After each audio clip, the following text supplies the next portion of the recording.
The Book of Judges.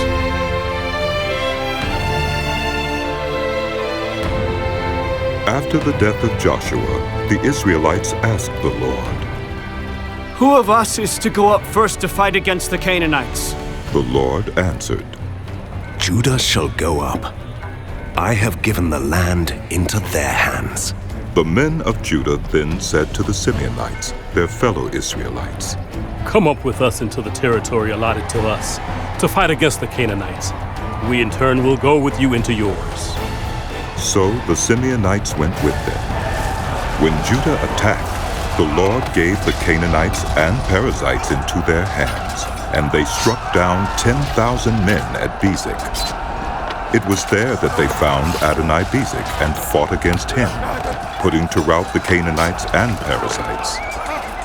Adoni-Bezek fled, but they chased him and caught him, and cut off his thumbs and big toes. Then Adoni-Bezek said, 70 kings, with their thumbs and big toes cut off, have picked up scraps under my table. Now God has paid me back for what I did to them. They brought him to Jerusalem, and he died there. The men of Judah attacked Jerusalem also and took it. They put the city to the sword and set it on fire. After that, Judah went down to fight against the Canaanites living in the hill country, the Negev, and the western foothills.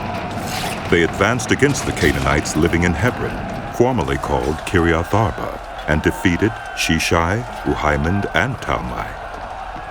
From there they advanced against the people living in Debir, formerly called 𝗷𝗄𝗃𝗏.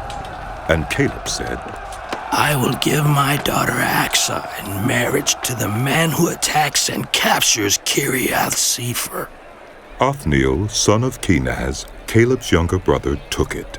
So Caleb gave his daughter Achsah to him in marriage. One day when she came to Othniel, she urged him to ask her father for a field. When she got off her donkey, Caleb asked her, "What can I do for you?" She replied, "Do me a special favor. Since you have given me land in the Negev, give me also springs of water." So Caleb gave her the upper and lower springs. The descendants of Moses' father-in-law, the Kenite, went up from the city of palms with the people of Judah to live among the inhabitants of the desert of Judah in the Negev near Arad. Then the men of Judah went with the Simeonites, their fellow Israelites, and attacked the Canaanites living in Zephath, and they totally destroyed the city. Therefore it was called Hormah. Judah also took Gaza, Ashkelon, and Ekron, each city with its territory. The Lord was with the men of Judah. They took possession of the hill country, but they were unable to drive the people from the plains because they had chariots fitted with iron. As Moses had promised, Hebron was given to Caleb, who drove from it the 3 sons of Anak. The Benjamites, however, did not drive out the Jebusites who were living in Jerusalem. To this day, the Jebusites live there with the Benjamites.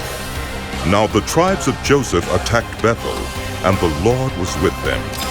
When they sent men to spy out Bethel, formerly called Luz, the spies saw a man coming out of the city, and they said to him, "Show us how to get into the city, and we will see that you are treated well."